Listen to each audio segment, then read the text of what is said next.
Bonjour chers auditeurs de Radio Courtoisie et bienvenue dans ce livre et journal de géopolitique profonde. J'ai laissé un peu la musique pour tous ceux qui l'apprécient.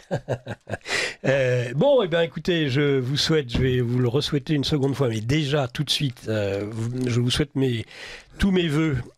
Chers amis, chers auditeurs de Radio Courtoisie, pour cette nouvelle année 2025.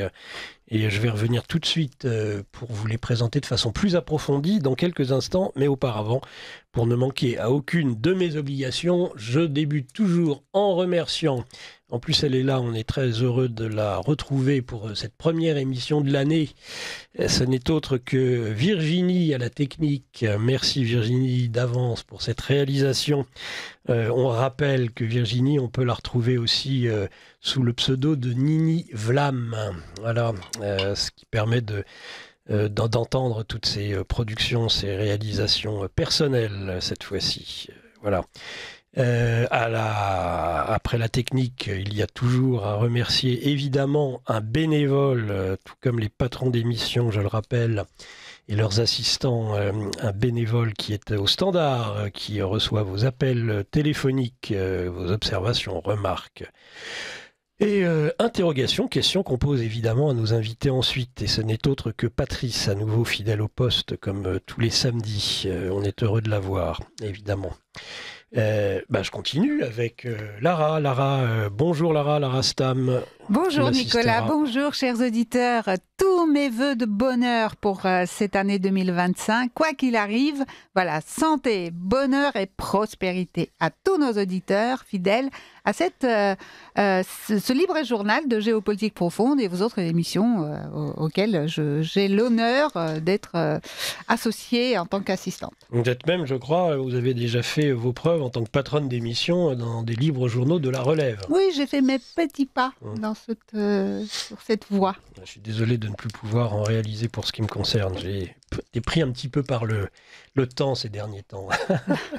Oui. Allez, on continue le tour. La fine équipe est réunie à nouveau aujourd'hui. Raphaël Beslu, directeur de la publication de géopolitique profonde. Voilà, celle-ci. C'est la 19e, je suis fier parce que j'étais un des premiers à l'avoir. C'est de décembre. Voilà, et janvier qui arrive. Et d'ailleurs, notre principal invité du jour a écrit dans cette revue. Mais d'abord, bonjour Raphaël, bienvenue. Bonjour Nicolas, bonjour Lara et à tous les auditeurs de Radio Courtoisie. Et je leur souhaite aussi une très belle année 2025. Très bien, très bien. Eh ben, on va aussi aller, on fait le tour complet, même si il va attendre un petit peu avant de pouvoir s'exprimer.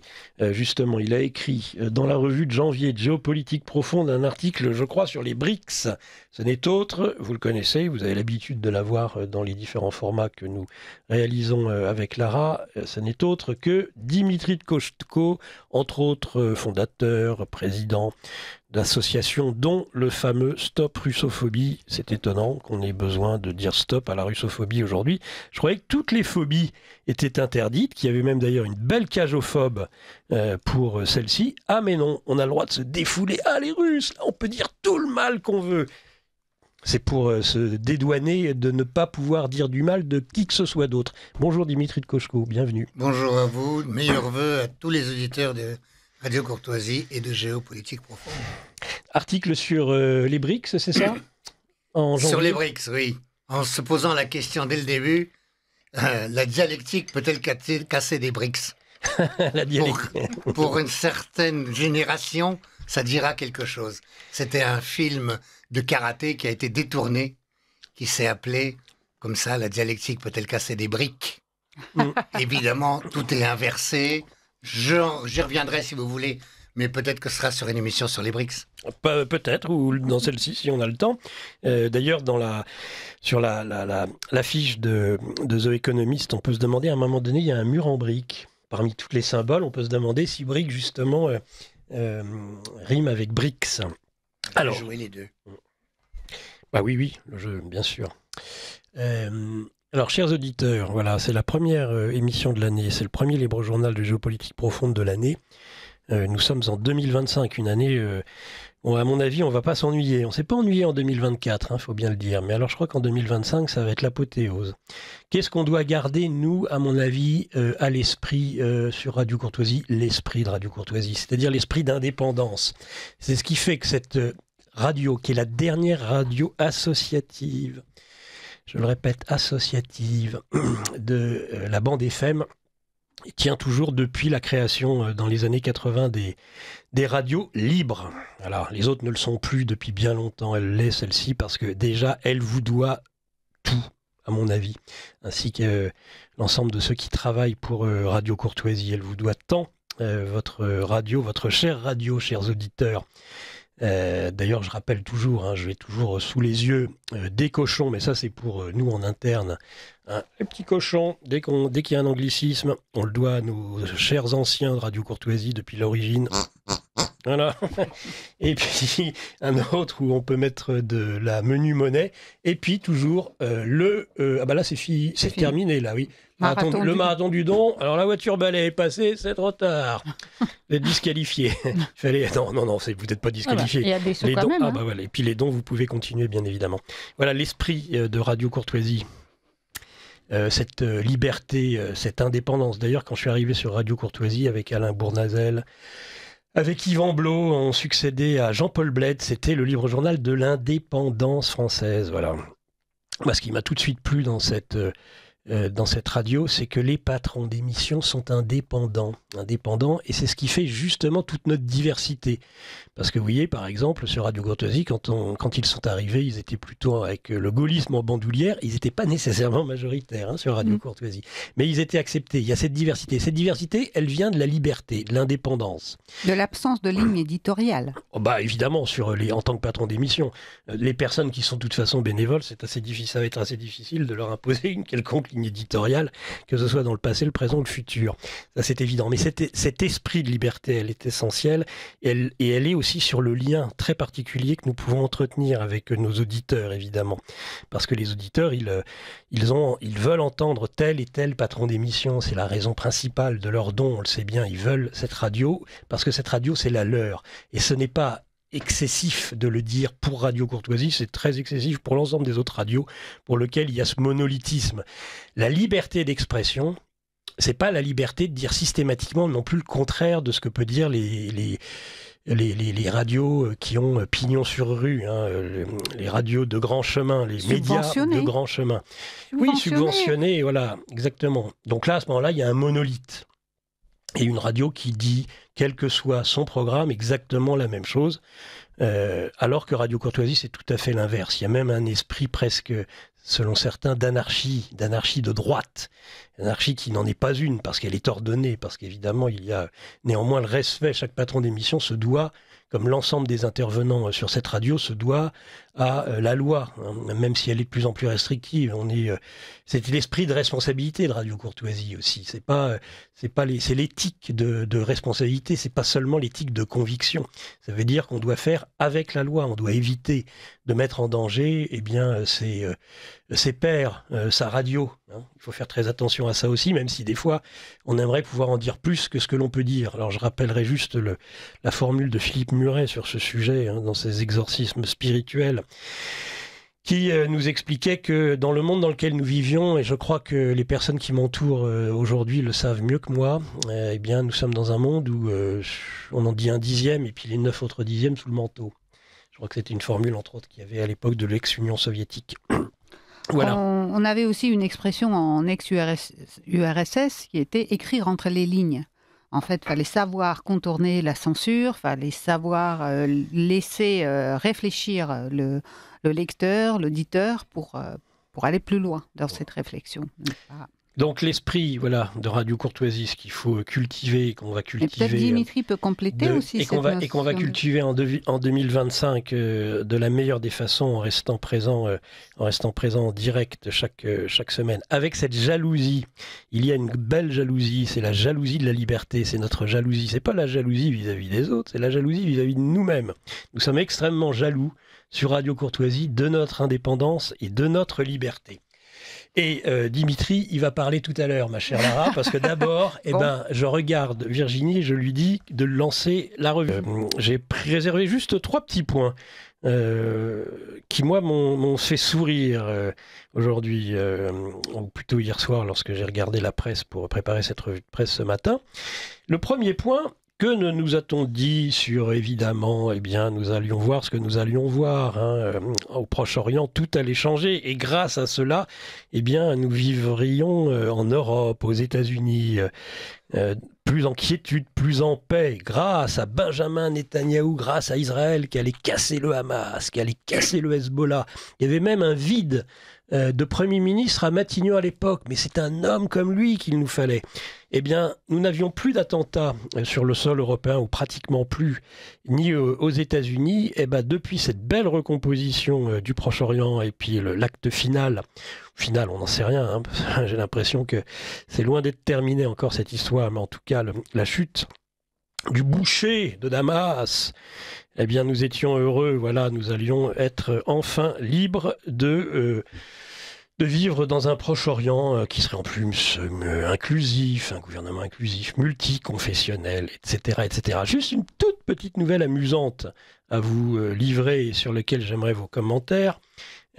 Puisque, alors je ne sais pas comment il faut l'appeler, une fois on l'appelle El Joulani, une fois on l'appelle Halmad Al-Charé, hein, vous m'excuserez, je n'y mets pas l'accent, je n'ai pas encore eu mon stage d'acculturation en la matière, dont j'aurais peut-être bien besoin, donc refuse de serrer la main d'une ministre allemande, et puis pas la moindre, hein, puisque c'est Annalena Baerbock, oui, alors oui, on prononce plutôt le E que le A, oui, j'ai même besoin d'un stage d'acculturation en allemand. Il fut un temps où c'était nécessaire. On l'entend tellement ça souvent sur les chaînes russes qu'on s'habitue à bien prononcer. Alors, il a refusé de lui serrer la main. Jean-Noël Barrot est venu. Ils étaient tellement heureux de reprendre leur quartier à Damas. Et puis, voilà, elle qui dit, pour sauver la paix, il faut faire la guerre. Elle a vraiment un narratif en Allemagne. C'est une écolo, hein, à l'origine. Véritable verte. Peace and love. Alors, la peace and love, elle n'a jamais voulu autant la guerre. Qu'est-ce que vous en pensez de ce nouveau gouvernement, peut-être Lara, pour débuter, nouveau gouvernement en Syrie, hein, j'entends. Ce que j'en pense, c'est terroristes modérés. Il n'y a pas de terroristes modérés pour moi, donc les terroristes restent des terroristes, et je pense qu'on est sur une pente complètement... on a perdu toute notion de frein, donc on descend, et tout ça au prix de la plus grande communauté d'Arabes chrétiens au monde, la communauté syrienne. Donc c'est ceux-là qui seront en première ligne. D'ailleurs, notre ministre des Affaires étrangères ne s'inquiète que des Kurdes, bizarrement. Donc voilà, merci, cher ministre, de défendre les chrétiens d'Orient aussi maladroitement. Raphaël Beslu, un mot peut-être sur ce nouveau gouvernement syrien inclusif et de terrorisme modéré. Déjà, j'ajouterais juste un mot sur la fameuse poignée de main. Le fait d'avoir refusé de faire une poignée de main avec la ministre allemande, c'est une chose, mais il faut parler peut-être de la poignée de main de Jean-Noël Barrot. C'est ce qu'on appelle en langage vulgaire et populaire peut-être une demi-molle, excusez-moi du terme, mais je pense que c'est quand même important. Oui. Il lui tend la main pour un baise-main, oui. C'est ça, donc c'est quand même très symbolique. On ne sait pas si c'est de par la faiblesse de Jean-Noël Barrot ou par une crainte, une peur. C'est quand même à noter, c'est vraiment une main très ferme qui a été présentée par le nouveau président syrien et qui a été reçue de manière très très délicate par Jean-Noël Barrot. Je pense que voilà, c'est un message très fort qui est envoyé, hein. C'est très très symbolique. C'est symbolique sinon, actuellement, les mains. Tu as vu aussi Trump avec Macron, hein, vraiment les poignées de main en disent long actuellement. Ouais. On risque la fracture avec Trump, tout à fait. Ça dépend pour qui. Hein. Exactement, mais c'est parce qu'en fait, une poignée de main, c'est le premier signe sur le rapport de domination, savoir si vous parlez d'égal à égal, c'est-à-dire deux dominants, ou s'il y a une personne qui est plus faible que l'autre. Ça peut sembler primitif, mais c'est nécessaire dans ce type de relation et d'échange, de savoir en fait si on est capable de défendre ses ambitions ou non. Voilà. Et pour le gouvernement syrien, je n'aurais pas de mots à dire particulier. Il faut attendre de voir ce qu'ils vont essayer de mettre en place exactement. Moi, j'espère juste que nos médias vont quand même réussir à faire un travail important, c'est-à-dire de montrer les massacres des chrétiens qu'il y a actuellement en Syrie. Le nombre de vidéos et d'images qui pullulent sont absolument effrayantes et catastrophiques. Et on n'en entend que trop peu, malheureusement. Et j'espère que l'association SOS Chrétiens d'Orient pourront recevoir assez de soutien aussi cette année, parce que je pense qu'ils en auront besoin. Merci Raphaël. Un mot, normalement on ne fait pas participer l'invité principal à la revue de presse. Donc un mot, Dimitri de Kochko, ou quelques mots sur ce sujet syrien. Comme vous avez tout dit sur les chrétiens et sur les Alaouites massacrés, moi je dirais ce qui m'intéresse évidemment, c'est le maintien des bases russes en Syrie. Et là, je trouve qu'ils ont une attitude qui doit évidemment rester, qui doit être approuvée dans la suite. Mais pour l'instant, ils s'y sont pas attaqués. Alors il semblerait que les Américains et les Anglais préparent des actes terroristes d'attaque contre les bases russes. Le nouveau gouvernement, entre guillemets, syrien, dit qu'il a des intérêts à garder des relations avec les Russes. Ce qui est effectivement pas idiot de leur part. Maintenant, à quel point ils pourront se le permettre, les maîtres qui les ont mis au pouvoir, on va voir ce qu'ils vont décider. C'est les Turcs qui vont avoir le dernier mot, je pense. Ah oui. C'est eux les maîtres du jeu actuellement? Et les Israéliens aussi. Ah oui. Et les Américains derrière. Bien sûr. On se demande qui est le proxy de qui, entre les États-Unis et Israël, actuellement.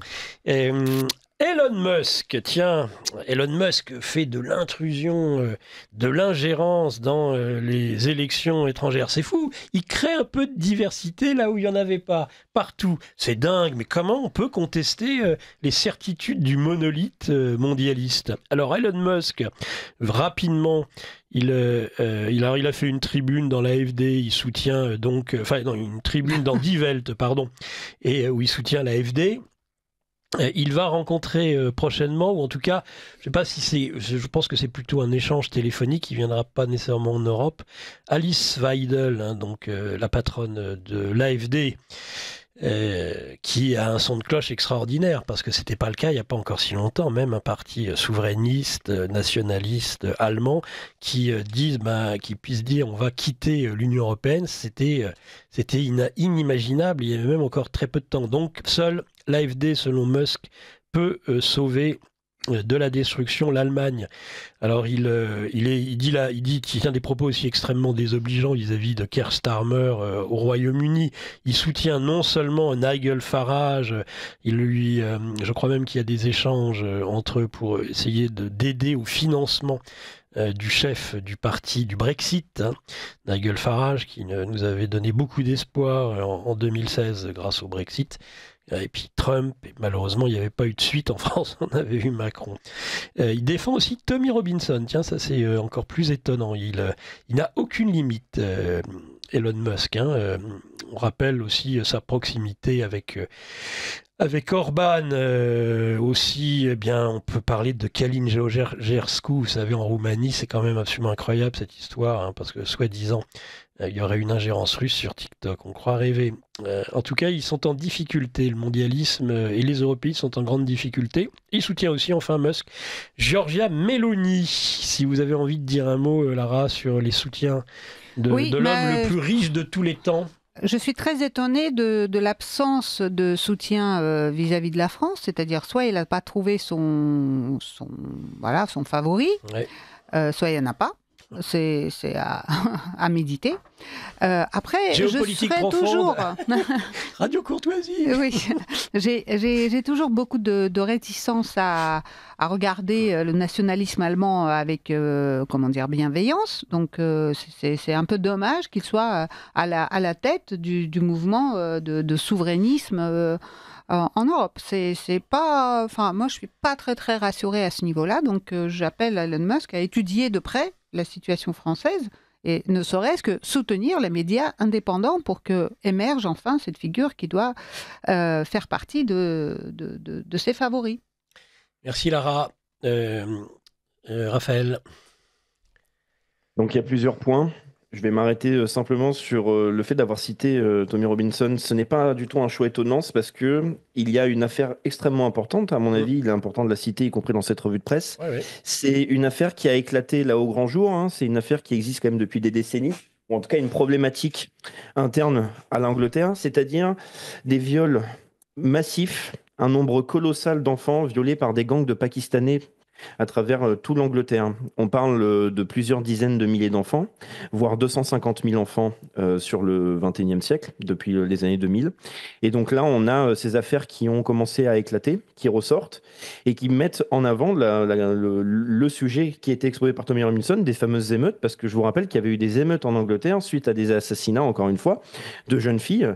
Mais là, ce n'était pas les gangs pakistanais, mais ça montre le grand problème du chaos interne dans la société anglaise, avec une immigration massive, une criminalité aussi qui semblait de connivence avec un pouvoir anglais. Alors, de connivence, c'est-à-dire soit c'est parce que l'État anglais est tellement laxiste, parce qu'il n'a plus aucune volonté de puissance et préfère se suicider. Ça peut être aussi vraiment un argument, ça peut être une dimension métaphysique à creuser. Mais sinon, il peut y avoir aussi le fait de creuser une complicité avec la police qui refuse de protéger les victimes, parce que cette affaire est vraiment atroce, hein. Il y a une non-protection des victimes, et il y a même en fait une accusation presque des personnes qui souhaitent défendre les enfants qui se retrouvent violés massivement. Je vais vous citer juste un cas, hein, l'affaire qui a fait éclater ça, c'est une jeune Alice, 14 ans, qui s'est retrouvée avec plus de 75 fractures sur son corps, dont plus d'une vingtaine sur la colonne vertébrale. Voilà, avec des marques de morsures, etc. Enfin, c'est de la torture aggravée. Bien évidemment, elle est morte, hein. Et on parle donc de plus de 200 000 enfants aussi attaqués par ces gangs pakistanais. Donc quand je vois un Elon Musk qui réagit de cette manière, il faut savoir que les personnalités que l'on a par exemple au sein de l'AfD, eh bien, mettent au centre de leur combat la protection des frontières et un combat contre une immigration clandestine et qui peut amener à ce type d'acte majeur de criminalité non contrôlée par l'État, avec une trahison de l'État. Voilà, je pense que c'était quand même important de parler de cette affaire qui a une résonance colossale dans le milieu anglo-saxon aujourd'hui. Merci beaucoup Raphaël pour ces éclaircissements. Ce petit zoom sur Robinson, ouais, c'est essentiel. Dimitri, peut-être plutôt... vous avez Mélanie, l'Allemagne, enfin parmi sur tous les soutiens... je voudrais rassurer Lara, il y a quand même Sarah Wagenknecht, quand même, qui n'est pas tout à fait l'AfD. Maintenant, certes, moi non plus, je n'ai pas forcément beaucoup de sympathie pour ce qu'a pu représenter un certain nationalisme allemand. Maintenant... je reconnais quand même qu'en Allemagne, il y a une vie politique et une prise de conscience au niveau de certains partis qui n'est malheureusement pas atteinte chez nous. Quant à Elon Musk, n'oubliez pas qu'il fait quand même, il continue avec Skylinks. Je comprends qu'il est soumis à des grosses pressions. Maintenant, c'est à cause de Skylinks, ou c'est grâce à Skylinks, c'est comme on voudra, que beaucoup d'Ukrainiens sont en train de perdre la vie, des jeunes hommes ukrainiens. Et il va y en avoir d'autres, avec ce qu'on va annoncer tout à l'heure dans l'émission. Merci Dimitri. Dernier point qui montre que l'ensemble des patrons des réseaux sociaux se mettent au diapason de leur Donald Trump, qui battra son plein à partir du 20 janvier et sa cérémonie d'intronisation. C'est Meta aussi qui s'y met. Exit Nike Clegg et bienvenue à Joël Kaplan, qui devient le nouveau vice-premier, qui remplace l'ex-vice-premier ministre, pardon, qui était l'autre visage de Meta, hein, Facebook, c'est ainsi qu'on l'appelait. Donc Mark Zuckerberg, qui avait déjà battu sa coulpe ces derniers temps dans un certain nombre de commissions d'enquête, où on s'était rendu compte qu'une multitude de services américains, et pas seulement la CIA, la NSA, le FBI, mais d'autres, allaient mettre leur nez sur les réseaux sociaux. On se dit même que dès l'origine, Google et autres ont été créés par un certain nombre de services, des services qui s'en sont servis, par exemple pour les révolutions de couleur. Ils viennent de se planter, semble-t-il, là, dernièrement en Géorgie, sur ce même sujet. Donc Zuckerberg, eh bien, montre patte blanche, est allé à Canossa et a prêté serment auprès du nouveau chef des États-Unis d'Amérique, c'est-à-dire Donald Trump, alors qu'il en était l'un des ennemis numéro 1. On se rappelle que bien Zuckerberg avait à l'époque chassé sans ménagement aucun, alors qu'il était encore président en exercice, Donald Trump, de son média Facebook. Lara. Écoutez, moi ce qui me fait réagir, c'est que aujourd'hui, donc ces réseaux sociaux, Meta, et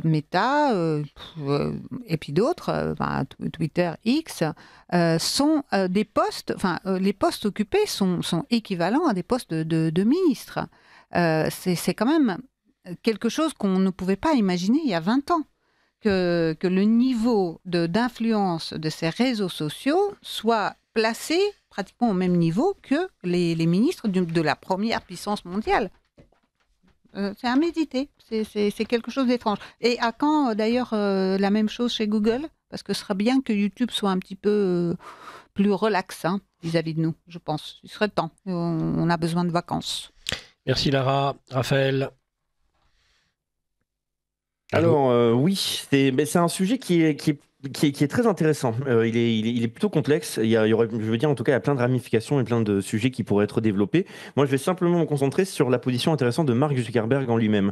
C'est-à-dire que Mark Zuckerberg, qui était donc un ennemi affiché de Donald Trump et surtout qui était un agent de l'État profond, eh bien, lorsque Donald Trump s'est retrouvé à gagner les élections, on a vu un changement, mais même humain, c'est-à-dire profond de Mark Zuckerberg. Si vous l'observez aujourd'hui, à travers les années, enfin depuis quelques années, il y a même de l'humour qui est fait sur lui pour dire qu'en fait, il n'est plus un robot et qu'il serait finalement véritablement un être humain. Des personnes s'inquiètent de moins en moins sur son attitude, on va dire. Et toutes les commissions d'enquête qu'il y a eu aussi, il a eu une énorme pression qui a été mise. C'est qu'en fait, il n'a pas le choix de changer de stratégie et de faire très attention à lui. Parce que parmi les commissions d'enquête, souvenez-vous que c'était sur Instagram, eh bien, on l'avait cuisiné pendant longtemps, il se justifie sur le fait de pourquoi Instagram propose du contenu pédopornographique. C'était une grande question. C'était pourquoi il y a du contenu pédopornographique et pourquoi il est conseillé. Et il n'avait pas de réponse. Donc il fallait qu'il fasse très attention, par exemple sur Instagram. Mais aussi, c'est qu'on a vu que Mark Zuckerberg a décidé de lâcher d'une certaine manière l'État profond, on va dire ça, ou en tout cas il l'essaye, parce qu'il a fait un communiqué qui est un petit peu lunaire, j'ai envie de dire. Il avait expliqué qu'il regrettait tout ce qu'il avait fait, que c'était véritablement, les Twitter Files ont aidé à montrer à quel point les services de renseignement américains pouvaient avoir une ingérence sur ces entreprises-là. Et il avait expliqué que lui, en fait, on lui avait tordu le bras et qu'il ne le referait absolument plus jamais. Et que voilà, c'est son mea culpa et qu'il souhaite faire acte de repentance. Donc c'est assez intéressant, mais il faut se dire qu'il n'a pas le choix parce qu'il y a d'autres affaires qui planent derrière lui qui pourraient sortir au grand jour. Je vous rappelle que vous avez d'autres personnes comme un Kash Patel qui va normalement prendre les rênes du FBI. C'est-à-dire qu'au niveau des services américains, ils vont avoir accès à de nombreux documents et je vous rappelle qu'il y a une majorité républicaine. Donc là, les ennemis de Trump peuvent avoir du souci à se faire. Merci Raphaël. Lara, juste un petit rajout. D'ailleurs, on voit aujourd'hui avec Telegram la même situation. L'état de santé et disons, d'équilibre de Durov. Juste cette semaine, il y a eu la suppression de plusieurs chaînes russes sur Telegram, dont RIA Novosti, qui est pour moi l'équivalent d'une agence de presse. Donc, ça a été supprimé tout bonnement. Merci Lara. Dimitri Tkochko, vous avez, dans une vie passée, je crois, été journaliste à l'AFP. Est-ce que le métier d'informer, le journalisme a beaucoup changé? Est-ce qu'il est révolutionné aujourd'hui par les réseaux sociaux?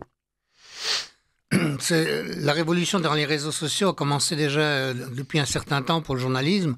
Alors pour le journaliste d'agence que j'étais ou que je suis, c'était moins violent que pour les journalistes de rédaction de papier ou même de radio, bien que pour eux c'est plus facile, parce qu'évidemment nous on était habitués à l'information en continu et en instantané. Pour les autres, ça a été beaucoup plus difficile. Maintenant, c'est évidemment que c'est les moyens. Maintenant, c'est vrai aussi que c'est l'introduction du journalisme citoyen, comme on a appelé ça, qui n'est pas toujours citoyen et qui n'est pas toujours journaliste. Maintenant, aujourd'hui, moi, en France en tout cas, j'ai un vrai problème avec mon métier que j'ai fait par vocation. Et aujourd'hui, j'en ai quelquefois honte. C'est très, très malheureux d'avoir fait une vie dans un métier qu'on adorait et d'en avoir honte avec ce qui a été fait aujourd'hui. Pour ce qui est de la censure sur Telegram, avec Durov, effectivement, qui a été arrêté, et puis aujourd'hui, qu'on fait chanter, sans doute, c'est dramatique. Sur Telegram, effectivement, ici, les médias russes, comme RIA Novosti, qui est une vraie agence, est censuré, alors que les médias occidentaux ne sont pas censurés sur Telegram en Russie. Donc tout s'est inversé par rapport à l'époque soviétique. Merci Dimitri Tkochko. C'est un choix rédactionnel interne à ce libre journal de géopolitique profonde. Je n'ai pas souhaité aborder aujourd'hui les derniers attentats, que ce soit à Las Vegas ou que ce soit dans la Nouvelle-Orléans, pour une raison simple, c'est que j'aimerais comprendre ce qui se passe réellement. C'est vraiment... c'est tant que je n'aurai pas d'autres informations que celles des médias de grand chemin qui nous expliquent qu'il n'y a aucun rapport. Vous savez, c'est une grande formule, ça n'a aucun rapport. Aucun rapport entre la Tesla et la personne militaire d'active, plutôt force spéciale, qui, semble-t-il, c'est plus ou moins où on l'a aidé à se faire sauter à Las Vegas devant un hôtel Trump, et puis ce qui s'est passé à la Nouvelle-Orléans avec la voiture bélier, où là on est sur quelque chose qui serait de l'ordre de l'attentat islamiste, puisqu'on y aurait trouvé un drapeau de l'État islamique. Moi, j'attends d'en savoir un peu plus parce que pour le moment, je nage dans la plus grande confusion. Donc, je préfère ne pas parler que de dire des bêtises. Voilà. Donc, écoutez, je pense qu'on a fait le tour. Et puisqu'on a fait le tour, ma chère Virginie, de cette revue de presse, nous allons maintenant passer au grand angle, si vous le voulez bien. Nos invités des grands angles dans cette émission de Géopolitique Profonde sur Radio Courtoisie, le libre journal de Géopolitique Profonde, libre journal. Eh bien, c'est donc, je vous l'avais annoncé en début d'émission, Dimitri Tkochko, patron de Stop Russophobie, qui est notre invité aujourd'hui, invité avec lequel nous allons échanger sur la situation, le sort, peut-être aussi de futur de l'Ukraine. La situation, on nous assure qu'en 2025, ce sera, à n'en pas douter, la dernière année de cette guerre, opération spéciale. En tout cas, on va pas, je veux pas, vu le nombre de centaines de milliers de morts il y a pu y avoir dans cette guerre, je pense qu'on a dépassé depuis longtemps l'opération spéciale. On est comme toujours aujourd'hui avec des guerres qui disent jamais leur nom puisqu'il n'y a pas de déclaration de guerre, donc c'est pour ça qu'il n'y aura pas d'armistice. Il n'y aura pas de signature de traité de paix, parce que évidemment, ça c'est quelque chose qu'il faudrait étudier d'ailleurs, le fait qu'il n'y ait plus de déclaration de guerre. Vous, le journaliste que vous étiez, Dimitri Tkochko, vous avez connu ça. Il y avait encore des déclarations de guerre où on est vite arrivé à des sortes d'opérations de police, en tout cas qui se prétendaient comme telles dans le monde. Moi, j'ai jamais eu à couvrir des conflits qui ont été suite à une déclaration de guerre, que ce soit l'opération sur l'Irak numéro 1, ouais. Donc que moi j'ai couvert dans le Golfe, que ce soit les attaques contre le Liban, les invasions du Liban en 82 ouais. par les Israéliens, que ce soit la Yougoslavie, bien sûr. Ouais. Il n'y a jamais eu de déclaration de guerre. Il y a eu des bombardements, il y a eu des assassinats, il y a eu des actes terroristes. L'Afghanistan, il n'y avait pas eu de déclaration de guerre non plus. Hein. Non. Et donc, non, les déclarations de guerre, je crois que... C'est le passé révolu. Depuis oui, 45, j'essaie de me rappeler quelle a pu être la dernière, peut-être dans un conflit, même interafricain. Je vois pas, quand l'Afrique du Sud intervenait, ou en Namibie contre l'Angola ou autre, il n'y avait pas de déclaration de guerre, puisque c'était soi-disant pour aider l'un des camps contre l'autre. Donc... non. Maintenant, est-ce que ça ne veut pas dire l'armistice ne portera plus le nom d'armistice, mais ce qui est recherché, c'est évidemment un cessez-le-feu, puisque ça, c'est une réalité de terrain. Est-ce que un cessez-le-feu, dans le cas de la guerre entre la Russie et l'OTAN sur le terrain ukrainien, est quelque chose de suffisant? Sans doute pas, puisqu'il faut rechercher le début de l'opération spéciale. Je ne parle pas de la guerre. La guerre, elle a commencé en 1914, lorsque les Kieviens ont commencé à attaquer le Donbass. Mais 2014, vous voulez dire. 2014, absolument. Donc ça fait 8 ans. 2014. Donc oui, c'est une coïncidence qui est effectivement tragique dans l'histoire, mais ça arrive. Donc je dirais qu'aujourd'hui, il y a eu, en novembre 2021, une proposition de la part des Russes de négocier une sécurité européenne d'une manière globale, notamment sur les avancées de l'OTAN, sur justement le statut de l'Ukraine. Ça a été refusé en janvier 2022 par les États-Unis, puis évidemment l'OTAN, nous autres esclaves de l'OTAN et des États-Unis en tout cas, en leur disant « vous n'êtes qu'une pompe à essence, on ne va pas discuter avec vous ». Et suite à ça, il fallait lancer l'opération de nettoyage ethnique du Donbass, donc qui était prévue. Et bien évidemment, les Russes sont intervenus effectivement quelques jours avant le début de l'opération. Alors moi, j'avais pas fini complètement ce questionnement sur le fait qu'il n'y ait plus de déclaration de guerre. Je me demandais si finalement on n'était pas dans des situations aujourd'hui de guerre permanente, puisqu'il n'y a pas de traité de paix, puisqu'il n'y a pas d'armistice. On a l'impression que la guerre est un état permanent depuis depuis la fin de la Seconde Guerre mondiale. On en est même aujourd'hui à des États, à des élites qui sont en guerre contre leur propre peuple. C'est ça qui m'interrogeait en fait à l'origine. Cette idée de guerre qui n'arrête pas, comme vous le dites. Alors c'est pas opération spéciale, c'est 2014, et les autres vont dire non, c'est pas 2014, c'est avant. L'impression que c'est toujours un état de guerre et qui est au moins depuis peut-être la fin de la guerre froide.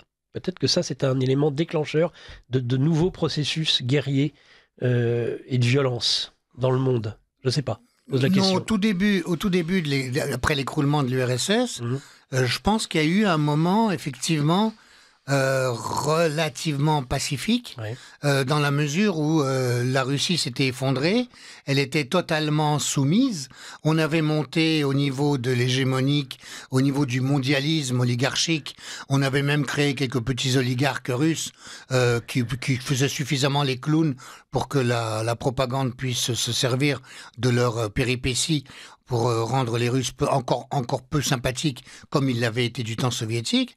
Maintenant, à ce moment-là, les Russes ne représentaient pas un grand danger, et les Chinois ne commençaient qu'à devenir une puissance industrielle qu'on a fabriquée, puisque ça revenait moins cher de tout fabriquer en Chine. Donc la division du travail entre la Chine comme usine du monde, la Russie comme fournisseur de matières premières et la grande hégémonie du capitalisme financier mondial avait l'air de pouvoir rouler. Et puis on a commencé à se dire, il va falloir faire le ménage, notamment par rapport à ce qu'on appelait les non-alignés, là, qui risquaient d'être un peu désordre. Alors on a fait la première répétition, effectivement, du conflit à venir en détruisant la Yougoslavie. C'était effectivement la mainmise sur l'Europe, c'était expliquer que le contrôle devait se faire totalement, et je dirais que c'est pour ça qu'il n'y a pas de déclaration de guerre. C'est qu'à partir du moment où on a une puissance hégémonique et qu'elle a liquidé le droit international au profit de règles qu'elle édicte elle-même comme puissance hégémonique, quand ça l'arrange et comme ça l'arrange, elle peut intervenir. Et elle intervient légitimement puisque c'est le camp du bien. C'est un peu, la caricature à la limite, c'est ce que font les Israéliens en ce moment depuis un an. On n'a jamais autant vu ce deux poids deux mesures qui génère ce sentiment d'injustice dans le monde. En effet, entre la façon dont est traitée la question ukrainienne et puis la question palestinienne, par exemple, c'est absolument c'est ce que les experts ou certains spécialistes disaient, mais on disait vous avez mauvais esprit.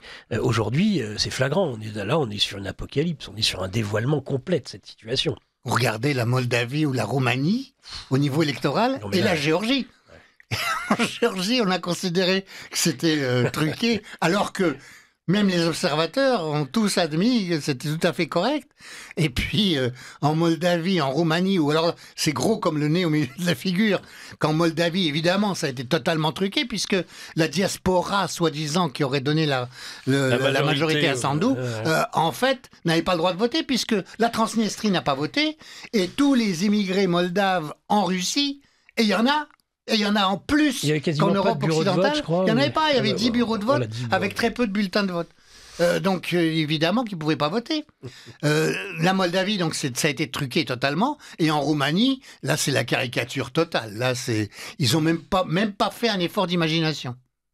Ah oui, non, mais je pense que d'ailleurs c'est le cas aussi de nos médias, on en parlait il y a un instant, ils mentaient, mais enfin comment, il y avait une volonté de maquiller un peu le mensonge. Aujourd'hui, on a l'impression qu'ils mentent ou qu'ils commettent les pires crimes en toute décontraction, au vu et au su de tout le monde. Et puis il n'y a même plus l'effort d'équilibrer. Avant, on faisait semblant de donner la parole aussi à d'autres opinions. En dehors de géopolitique. On criminalise finalement aujourd'hui un peu en Occident l'opinion opposée à celle de la doxa. Et malheureusement, je pense que compte tenu que le projet, c'est effectivement un projet russophobe, là, je suis malheureusement dans un truc que j'aurais pas aimé faire, mais bon, qu'on a été obligé de faire, c'est que la propagande, je dirais, et la censure vont se renforcer aussi sur les réseaux sociaux. Parce que il va falloir monter l'opinion publique, au moins occidentale, en essayant aussi de toucher les autres, contre la Russie, dans le cadre des projets futurs qui sont définis par ce qu'on appelle, j'ai peur du cochon, comment on dit un think tank en français? C'est une association de pensée, voilà, de club de réflexion. La Rand Corporation, c'est plus qu'une assemblée. Ça, Rand Corporation, on peut le dire. Alors, mais c'est leur nom. L'association. Eh bien, eux, ils ont mis au point le projet de division, de démembrement de la Russie, de façon à pouvoir faire plusieurs États, avec des seigneurs de la guerre, comme on disait, qui vont se battre entre eux, évidemment, hein, ça c'est à peu près évident, on saura bien faire tout ça, et de façon à pouvoir exploiter toutes les matières premières dont la Russie regorge, pour pouvoir les utiliser à bon compte, avec quelques oligarques par-ci par-là, quelques seigneurs de la guerre par-ci par-là, un peu ce qu'on avait fait en France-Afrique, si vous voulez. Et malheureusement, avec un niveau de vie pour la population qui sera comparable à ce qu'il y a dans certains pays africains, avant qu'ils n'essaient de se reprendre en main. Merci Dimitri. Avant d'aller sur le vif du sujet, à la fois les négociations en cours ou pas en cours, et ce que va devenir l'Ukraine et un éventuel risque de démembrement, peut-être, et on passera le bobino juste après, une remarque, une réflexion de Raphaël. Sur quel point précisément? Sur ce que nous venons de dire, en fait, c'est-à-dire à la fois, ça peut être sur le fait qu'on ne déclare plus la guerre, mais que la guerre a l'air d'être un état permanent, sur le 2 poids 2 mesures actuel, sur ce qui n'est même plus de la mauvaise foi manifeste, mais le fait de faire les choses et le mal en toute décontraction. Ce que vous voulez. Si vous avez quelque chose sur lequel échanger avec nous. Pour synthétiser tout ça, on a quand même eu, à la fin de l'année 2024, un moment assez lunaire, encore une fois, parce que pour moi ça a été une année triste avec beaucoup d'événements graves, intéressante évidemment parce qu'on est dans une grande transformation, mais aussi avec une sorte de révélation surprenante, c'est-à-dire enfin la vérité, tout en augmentant la censure et la tyrannie sur les réseaux sociaux. Boris Johnson a quand même avoué très clairement, avec son petit accent anglais que tout le monde apprécie, que c'est une guerre par proxy tout à fait assumée, qu'on mène une guerre par proxy, et que parce que c'est une guerre par proxy, il faut donner tous les moyens à notre proxy pour gagner la guerre, et gagner notre guerre contre la Russie. Il a avoué clairement sur un podcast anglais, et il faut quand même se souvenir pourquoi je parle de Boris Johnson, parce que c'est Boris Johnson qui avait annulé les premières négociations. C'était parce que Boris Johnson avait décidé, au début de l'opération spéciale russe, c'est Boris Johnson qui avait imposé son veto, qui avait fait en sorte qu'il n'y ait pas de négociation. Donc c'est quand même intéressant d'avoir cette grande révélation, tout en même temps, en regardant les médias mainstream et surtout les médias français par exemple, c'est-à-dire le fait qu'on n'ose pas en parler. On a encore un train de retard, même quand leurs propres supérieurs disent la vérité de la manière la plus claire possible. C'est assez intéressant ça, je trouve. Tout le monde est d'accord avec ça ? Bien sûr, oui, non, bien sûr. Alors, je ne sais pas qui y avait derrière Boris Johnson. Parce que, bon, je pense que les MI6 et les Anglais peuvent dire des choses.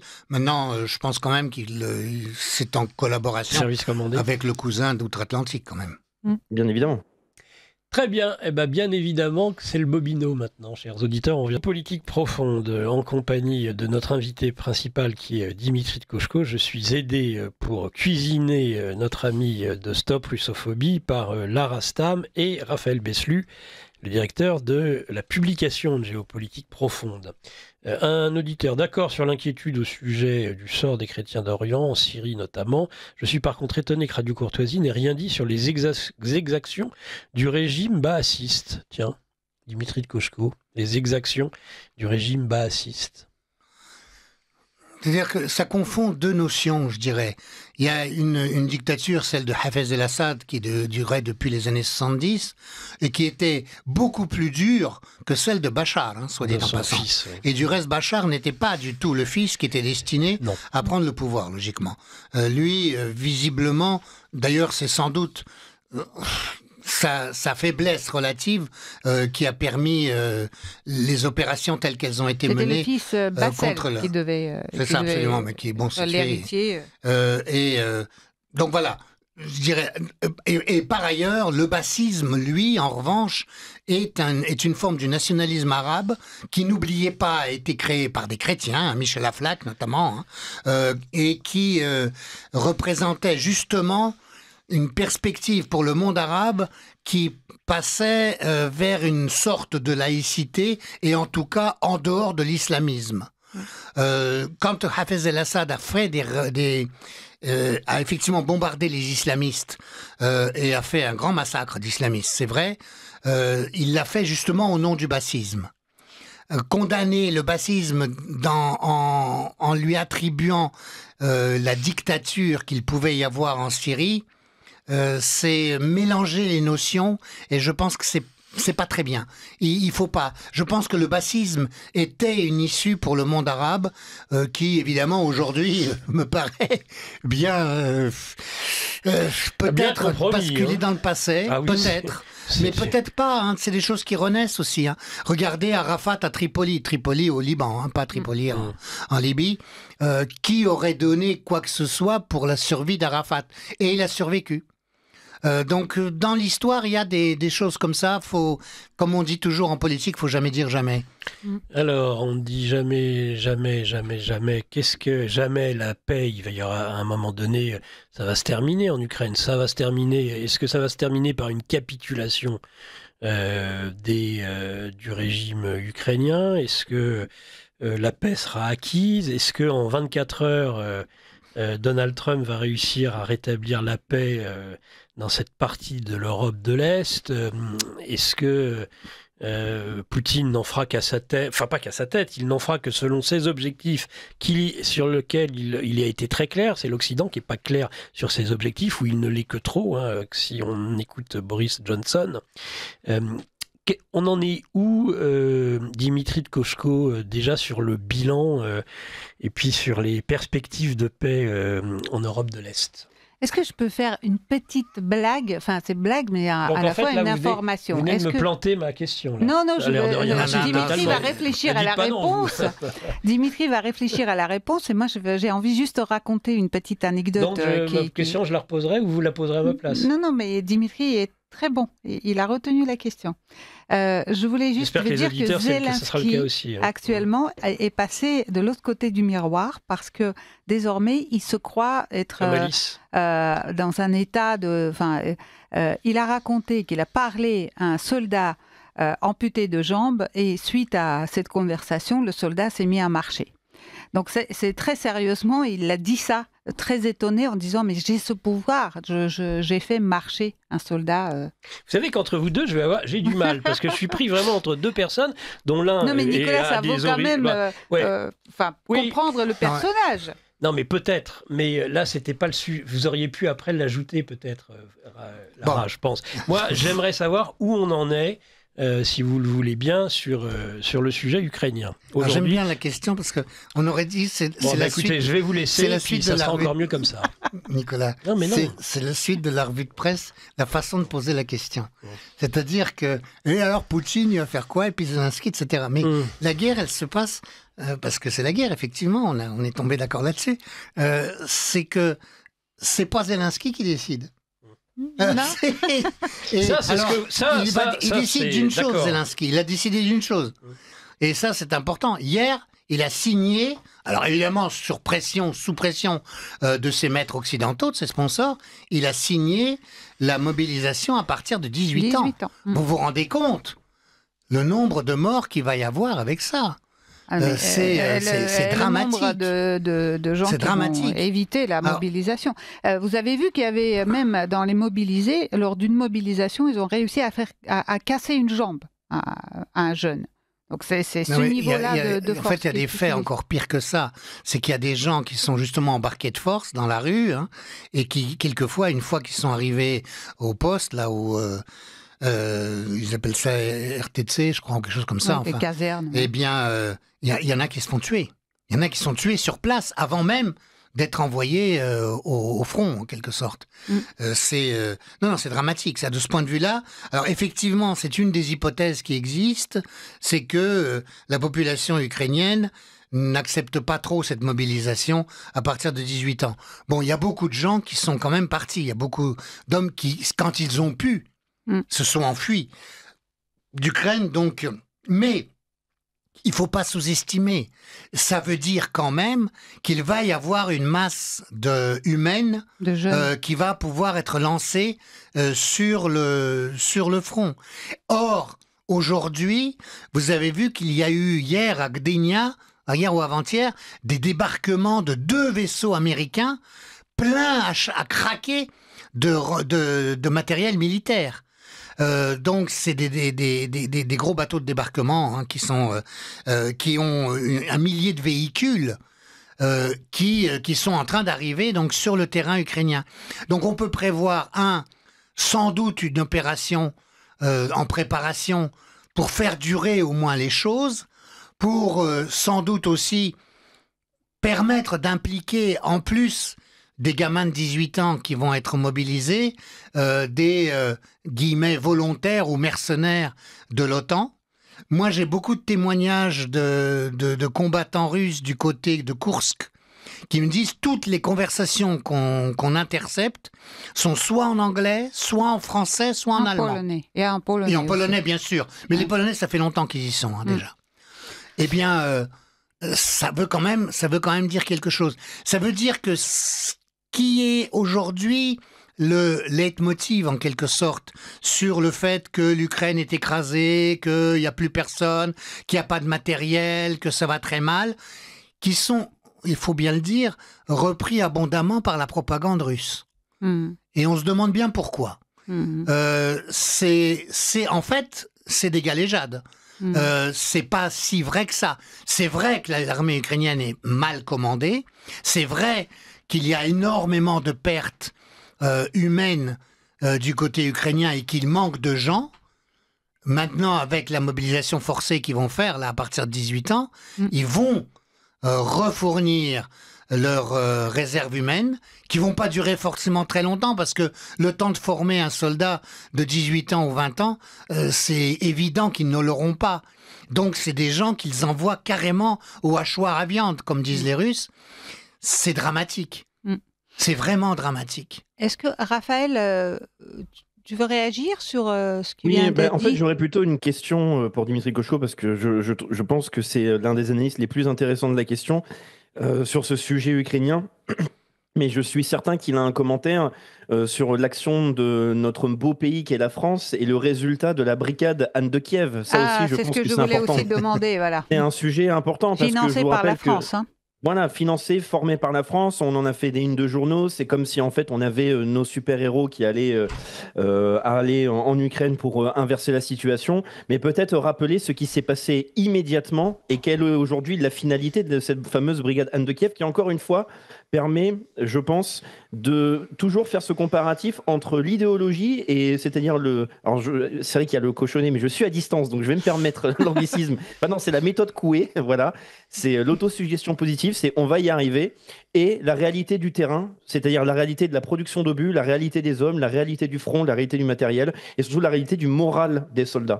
Donc peut-être un commentaire, monsieur de Koshko, sur la brigade de Kiev, qui à mon avis est très symbolique de ce que peut apporter la France.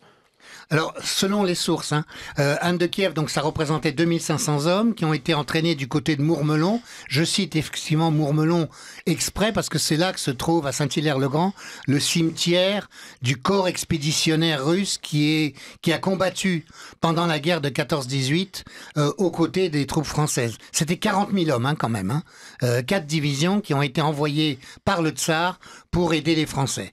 Et ils ont joué un certain rôle quand même.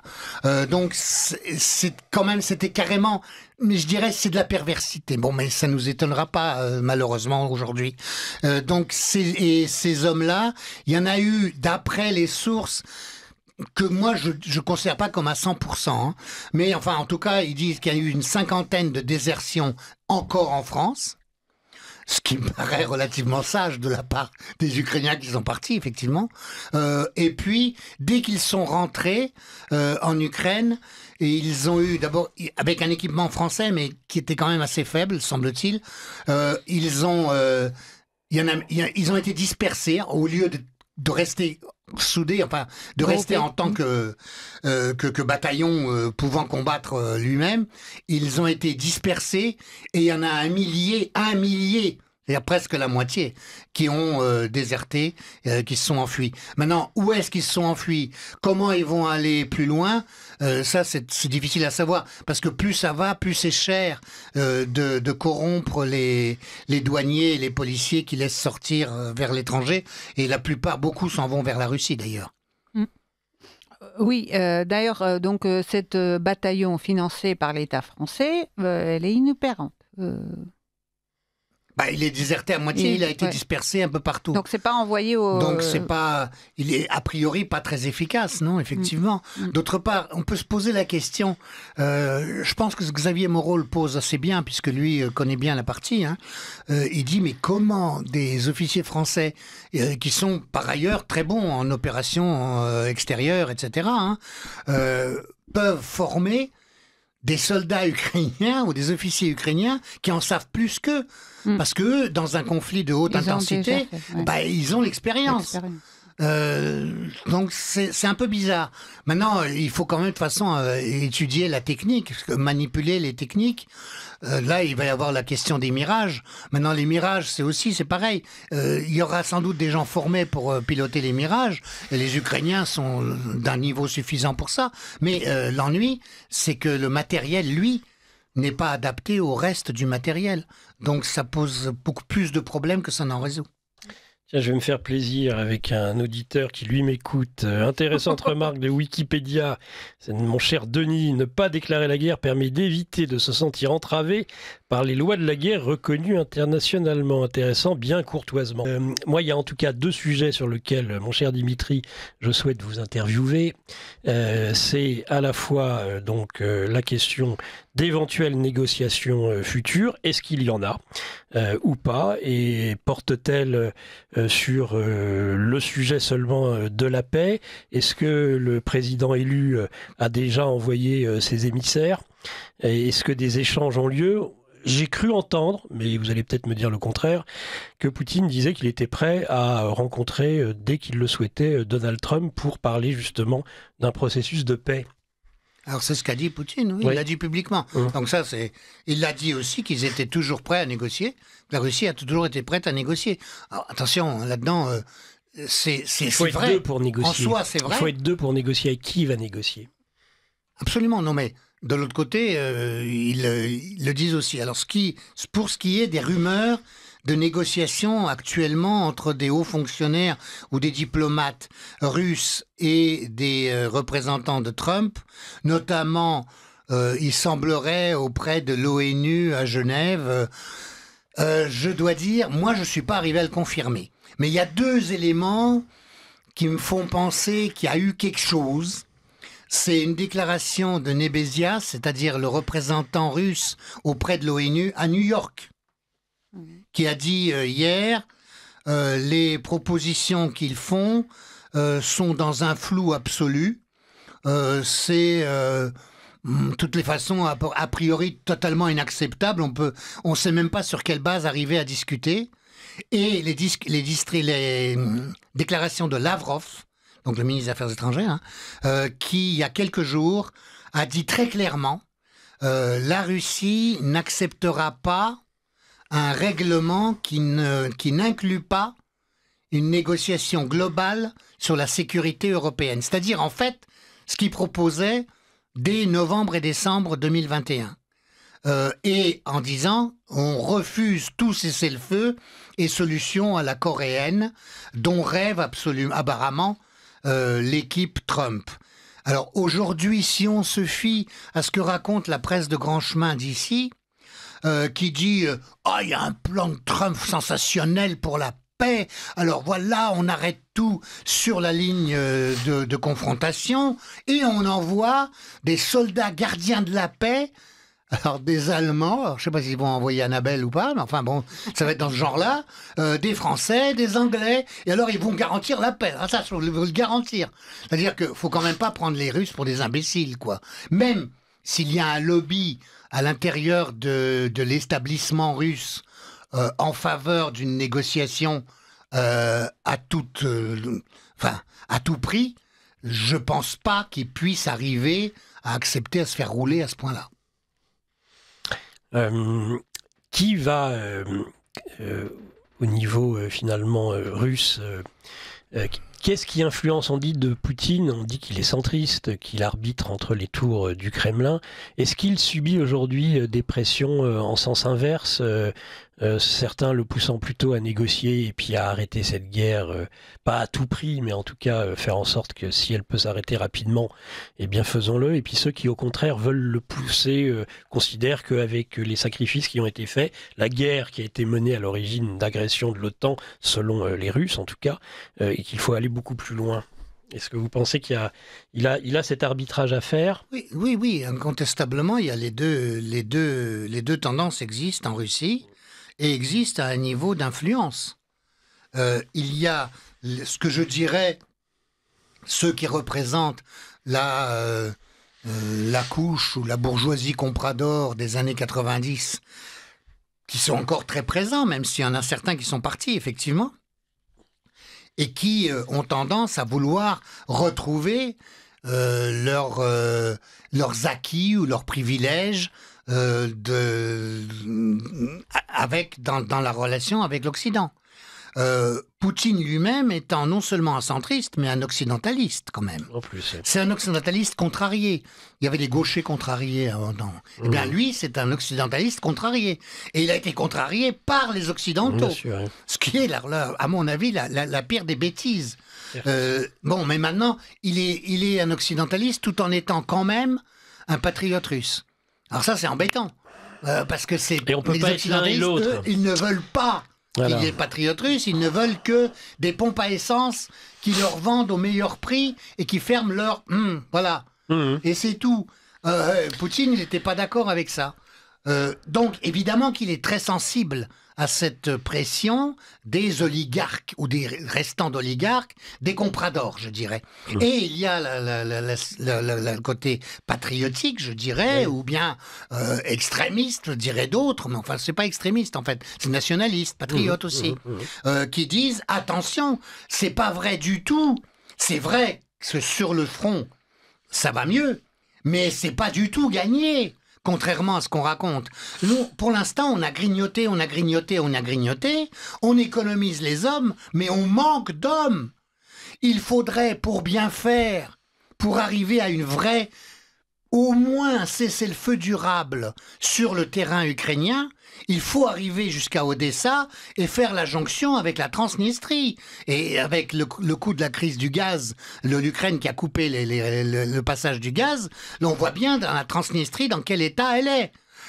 Il est évident que c'est un endroit stratégique, il est évident que pour les Russes, s'ils arrivaient à libérer Odessa, et il y a de plus en plus, même sur les médias ukrainiens, c'est très marrant ça, il y a des micro-trottoirs faits à Odessa, où les journalistes, si on peut appeler ça comme ça, qui interrogent en ukrainien des gens dans la rue, et les gens leur répondent en russe. Et ils leur disent, mais pourquoi vous parlez russe? Ils disent, mais parce que c'est notre langue. Et puis, on considère qu'Odessa est une ville russe. Et ça passe même sur des réseaux sociaux ukrainiens, ce qui est très très nouveau aussi. Hein. Mais est-ce que Zelensky, dans un cas de figure, c'est intéressant ce que vous dites sur le fait qu'il ait coupé le gaz, est-ce qu'il ne veut pas attirer, parce qu'en fait il n'est en aucun cas, lui, un patriote ou quelqu'un qui pense une seconde à son peuple, mais est-ce qu'il n'a pas envie d'attirer justement Poutine dans ses voies que certains vont juger extrêmes, d'aller jusqu'à Odessa, où les attendent les Occidentaux pour justement continuer cette guerre, parce que semble-t-il, les intérêts de certains Américains, en tout cas des néoconservateurs, est de la continuer, cette guerre à tout prix, jusqu'au dernier Ukrainien et peut-être même un jour jusqu'au dernier Européen. Hein. Non, mais c'est pas... Alors, Odessa n'est pas un cas extrême. Odessa, mais pour c'est les même Occidentaux... plutôt... c'est plutôt la sagesse pour les Russes. Ouais. En revanche, pour les Occidentaux, effectivement, c'est leur ligne rouge. Ils vont procéder par provocation et autres. Moi, je crains beaucoup plus, malheureusement. Alors là, ils ont débarqué du matériel, comme j'ai dit tout à l'heure. À Gdynia, il y a 2 vaisseaux américains qui viennent d'arriver avec énormément de matériel. L'ordre de mobilisation à partir de 18 ans, signé par Zelensky hier, c'est le complément. Donc là, visiblement, il y a des opérations qui se préparent, qui vont être malheureusement du hachoir à viande, encore une fois, comme disent les Russes, avec énormément de soldats ukrainiens, de jeunes Ukrainiens qui vont être tués. Enfin, de ce point de vue-là, Zelensky est un criminel pour le peuple ukrainien. C'est épouvantable. Mais bon, les Russes ont pas le choix. De toute façon, dans ce cas-là, je vois pas ce qu'ils pourraient faire d'autre.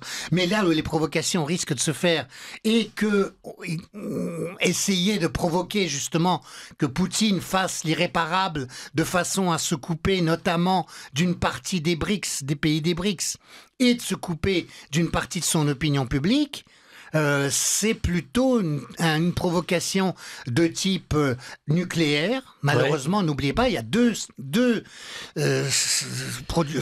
centrales nucléaires, Kursk, qu'ils ont essayé de prendre et qu'ils ont raté.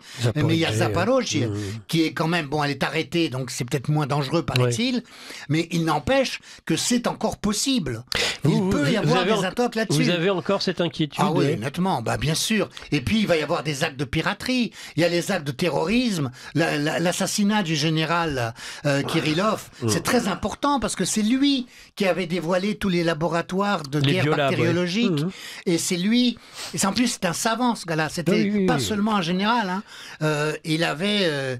notamment, c'est lui qui a mis au point les traitements de Ebola pour l'Afrique. C'est pas une cible au hasard. Non, bien sûr. Donc c'est évident que c'est les Anglais qui ont fait ça, se sont spécialisés là-dedans. Il y aura des actes comme ça et une intensification. Bon, évidemment, plus des faux drapeaux. Du type Boutcha, du type des provocations, y compris maritimes. Vous avez vu qu'ils ont arrêté un pétrolier, soi-disant parce qu'il aurait coupé des câbles sous-marins. En Baltique, Et l'ennui, c'est ça. C'est que là, il risque d'y avoir un déplacement vers Kaliningrad et vers la Baltique. Alors, en espérant qu'on va pas commencer, mais là encore... Qu'est-ce que peuvent faire les OTANiens avant même l'arrivée de Trump? Ils ont plus beaucoup de temps. Je ne crois pas que Trump veuille faire une guerre du côté de la Baltique. Je ne pense pas. Ou d'une guerre tout court, même en Europe. Malheureusement, Trump, on ne sait pas très bien ce qu'il va faire. Ce qu'il va falloir qu'il fasse, c'est qu'il oblige les Russes à accepter des négociations. Or, visiblement, les Russes, aujourd'hui en tout cas, sont sur une position, on ne veut pas un cessez-le-feu à la coréenne. Ça, c'est la guerre dans 4-5 ans à nouveau. On veut un règlement sécurité européenne. Au-delà même de l'Ukraine, donc. Et rétablissement de nos relations avec les pays européens, notamment par la levée des sanctions.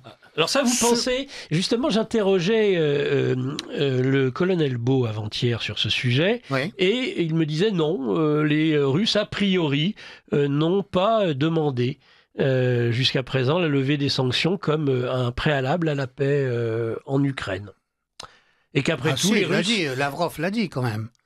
Lavrov l'a dit. Mais c'est pas un préalable. C'est pas un préalable. Ça fait partie des négociations. Et je pense, alors ce qu'ils prévoient apparemment les Russes, c'est que si jamais ils arrivent à quelque chose, il y ait la moitié des sanctions qui soient levées. Alors, ce qu'ils se permettent de dire, c'est dire, est-ce que les Européens seront quand même assez courageux et assez intelligents pour lever au moins les sanctions qui les frappent le plus, eux, pas nous. C'est-à-dire, par exemple, autoriser, demander à Poutine de rétablir le courant dans le tuyau qui reste du Nord Stream. Oui, il reste encore, en évidemment, effet, il en reste un. Il suffit d'appuyer sur le bouton pour que l'Allemagne ait déjà du gaz beaucoup moins cher et qu'elle arrête de brûler de la lignite pour produire de l'électricité et de polluer partout et de faire venir du gaz dans des bateaux qui, en une seule traversée, polluent plus que le périphérique où on nous limite à 50 en vitesse km/h, et on nous embête sans arrêt.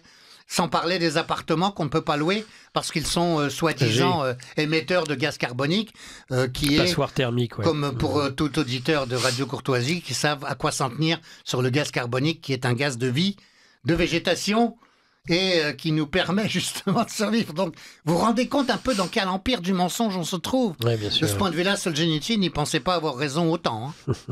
Avant de voir ce que pourrait être la fin, la triste fin, si les choses continuent et vont trop loin en Ukraine, peut-être redonner la parole à Raphaël.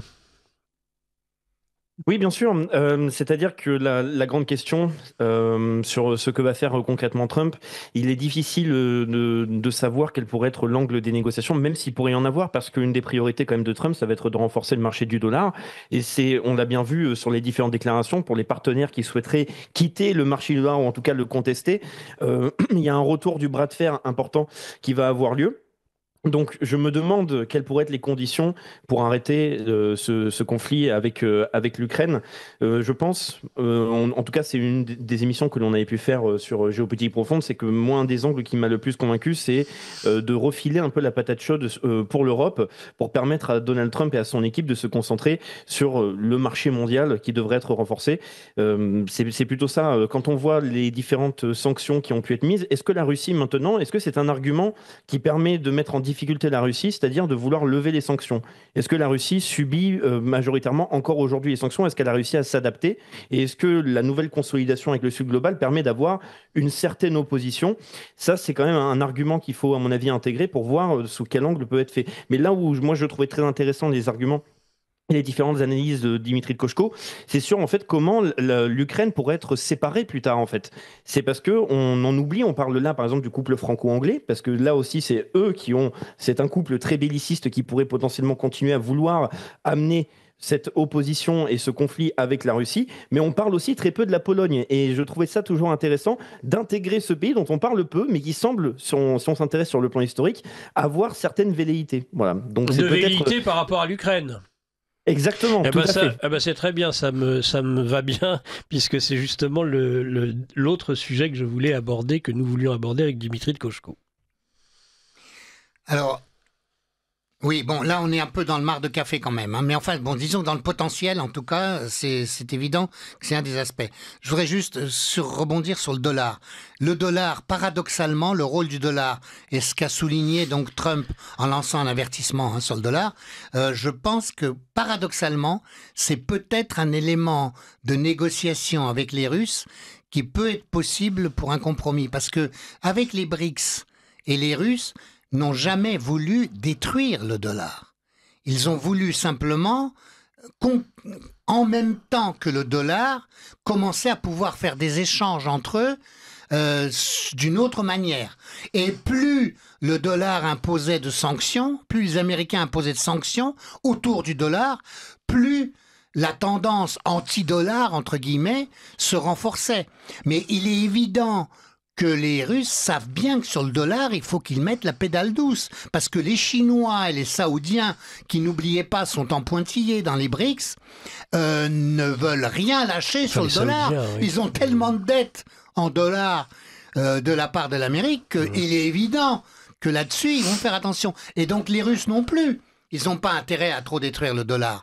Ils ont pour l'instant, ils recherchent la stabilité, les Russes. C'est un mot-clé. Alors pour ce qui est de l'Ukraine maintenant, oui, l'Ukraine de toutes les façons, ils auraient pu essayer de faire un pays à partir de 91. Avant, il l'était pas. Hein. Il y a eu le bref épisode pendant la guerre civile, mais ça n'existe pas, quoi.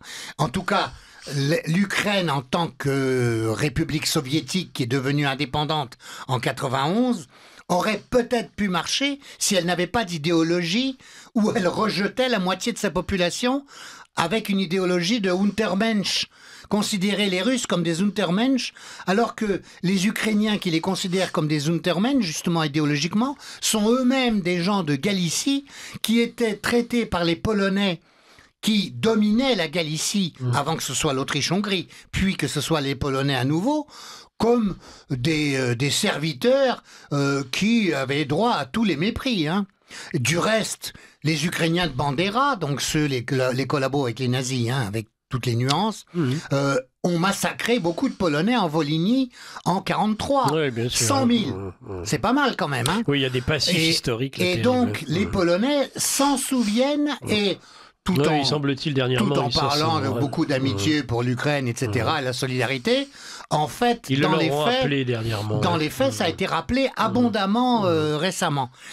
Et pourquoi ? Eh bien, c'est que effectivement, si jamais le régime qui vient s'effondre, alors ça aussi, c'est une des critiques d'une des tours du Kremlin, comme vous dites, c'est de dire, mais pourquoi on ne frappe pas le gouvernement qui vient à sa tête ?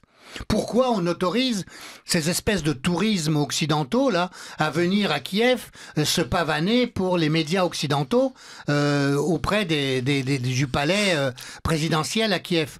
C'est pas normal. On leur balance un petit Orechnik et on résout le problème Zelensky. Jusqu'à présent, Poutine et les siens disaient si on bousille Zelensky, on va en faire un martyr. Et n'oubliez pas que l'on ne fait pas une guerre, on fait justement une opération militaire spéciale. Ça serait une guerre, effectivement. On aurait sans doute éliminé le gouvernement. On n'a pas à l'éliminer. Dans le Donbass, c'est une guerre. Dans le Donbass, actuellement, c'est une guerre. Oui, non, mais c'est une guerre, de facto. Mais c'est vrai qu'il n'y a pas de destruction de la capitale. C'est ça, c'est pas du tout. Et pas d'attaque ciblée sur les autorités. Ça, c'est encore plus étonnant. C'est pas les opérations américano-israéliennes. Non, du tout. Les frappes décapitantes, il n'y en a pas à Azu, semble-t-il. Les frappes sont très ciblées, très ciblées. Là où c'est détruit, c'est quand il y a des combats sur le front du Donbass. Bon, il y a eu Mariupol, etc. Mais Mariupol, c'était des combats, c'était des combats terribles. Notamment qu'il y avait tous les conseillers de l'OTAN qui devaient diriger. Vous avez une explication de cela, parce qu'on se dit tous, même si c'est la loi du talion, elle n'est pas censée avoir cours sous ces contrées, mais d'Europe de l'Est, mais comment expliquer que, ou alors on ne nous le dit pas, qu'il n'y a pas justement de ce type de frappe décapitante après, par exemple, la mort d'un des principaux, l'élimination d'un des généraux dont vous avez parlé, Kirillov, il n'y a pas de retour, ou alors est-ce qu'il y en a des retours de bâton, mais on ne le sait pas? Alors, il y a quelques retours, mais c'est voilà aussi l'une des tours du Kremlin, qui est plutôt patriote, considère que les lignes rouges, tout le monde s'en fout quand les Russes en fixent, et du reste, ils en fixent plus. Comme ça, c'est plus simple, mais parce qu'on ne prend pas les Russes au sérieux. Disent les patriotes. Il faut effectivement aller détruire Bankovska, donc le quartier présidentiel de dirigeants russes, ukrainiens, pardon, et sans doute aussi les endroits où se trouvent les états-majors de l'OTAN à Kiev pour diriger les opérations quand ils se trouvent à Kiev, parce qu'ils sont plutôt en Pologne souvent. Donc voilà, oui. Alors maintenant, comment, s'il y a un effondrement, je dirais, du gouvernement kievien, que ce soit par un Orechnik ou que ce soit par une guerre civile pour se défendre de la mobilisation des jeunes gens. C'est très possible, hein. C'est très possible. Il y a une irritation de la population ukrainienne quand même qui reste et qui n'a pas pu partir.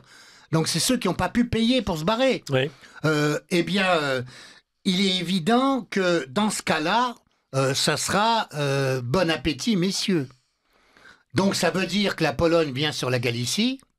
Et moi, j'ai deux sources sur la Galicie. C'est très, enfin bon, c'est comme ça. Il y a les Ukrainiens que je connais. Parce que n'oubliez pas qu'il y a des Ukrainiens tout à fait adéquats avec lesquels on peut parler et qui sont adéquats avec vous en tout cas. Non, mais qui sont très bien. Non, mais qui connaissent la réalité ukrainienne et russe. Souvent, ils se disent soviétiques du reste. Eh bien, c'est c'est comme ça.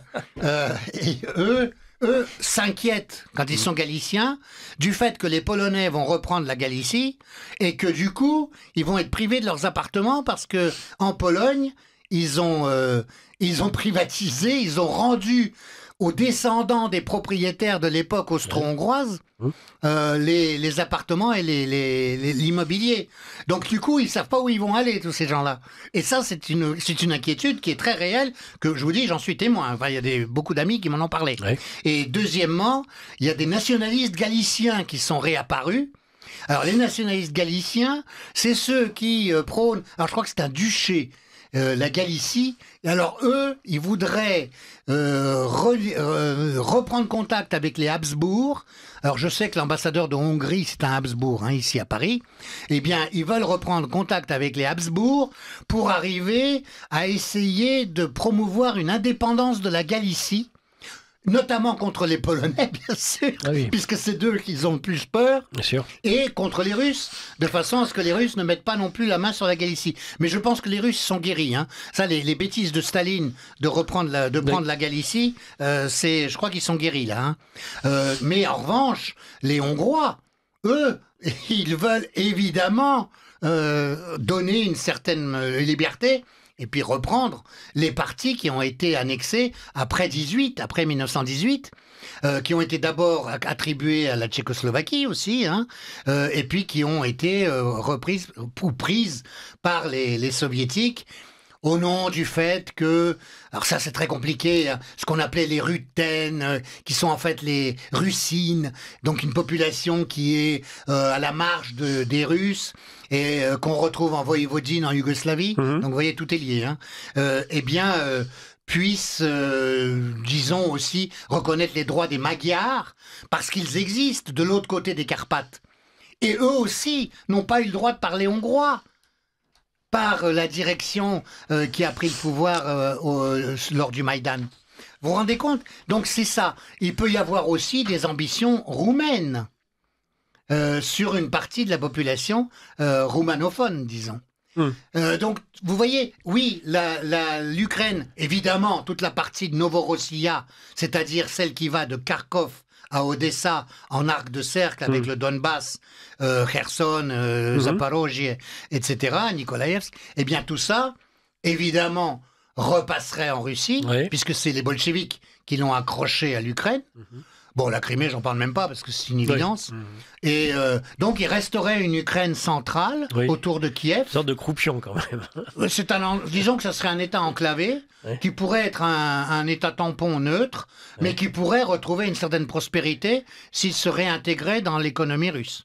Avec l'économie, disons, russe et CEI, ce qu'ils étaient, ce qu'ils ont demandé quand Yanukovych a repoussé l'accord d'entrée dans l'Union européenne, c'était exactement ça le problème. Il demandait à l'Union européenne de négocier les modalités d'échange entre l'appartenance à l'Union européenne et l'appartenance au marché unique de la CEI. Et c'est ça qui a été refusé par l'Union européenne. Mais honnêtement, après ce qui se passe là depuis 2022, c'est une vue de l'esprit d'imaginer que demain, cette partie de l'Ukraine dont vous parlez puisse se réintégrer au monde russe, non? Quoi, le Donbass Non, je parle pas du Donbass. Non, je parle de l'État croupion qui est entre les deux. Cet État neutre qui se réintégrerait. C'est au vu des conflits et du passif qui est quand même qui risque d'être lourd, non? Est-ce que d'ailleurs c'est pas un des objectifs des otaniens, c'est-à-dire depuis le début de faire en sorte de mettre tellement de sang entre la Russie et les autres pour que cette herse, cette séparation, cette coupure perdure avec le temps, même si la guerre cesse. Bien sûr. Bien sûr. Il y a de plus triste. Bien sûr. Maintenant, le compromis pour ce qui est de l'Ukraine dans l'OTAN, c'est si la Galicie est annexée par la Pologne, elle passerait dans l'OTAN. Bah oui. Bon, il reste, merci en tout cas Dimitri de Cochereau, il reste 2-3 minutes. Lara, si vous voulez une dernière intervention, ou Raphaël, encore une fois, vous êtes questionneur, j'ai pas à vous poser spécialement de questions. C'est le moment de conclure peut-être, Raphaël. Oui, un dernier élément qu'il ne faut peut-être pas oublier, quel que soit le scénario qui puisse se dessiner sur la fin du conflit, c'est qu'il y a quand même un aspect financier important à ne pas oublier, c'est-à-dire les grands fonds d'investissement comme Vanguard ou BlackRock qui ont déjà pu commencer à désosser l'Ukraine et posséder des terres et certaines infrastructures. Et à partir de là, étant donné que c'est acté, c'est-à-dire qu'il y a déjà en fait de l'acquisition massive de la part de ces grands groupes, est-ce qu'une séparation, un État tampon neutre peut être fait? Je ne le sais pas. Est-ce que la Russie autoriserait ça?